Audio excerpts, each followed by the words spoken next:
Hello guys, welcome to this channel. In today's tutorial, I'm going to show you how to restrict someone on Instagram without having to block them or unfollow the account. Let's get started. Open your Instagram app, then you should go to your profile and you have to click on this button on the top right corner of your screen, then choose settings.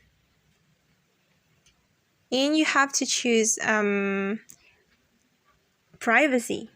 Okay, just click on privacy and scroll down your screen, then choose restricted accounts. And you can add someone's account right here. Alright, and you can click on restrict after you find that someone. Alright, and the account has been restricted on our Instagram.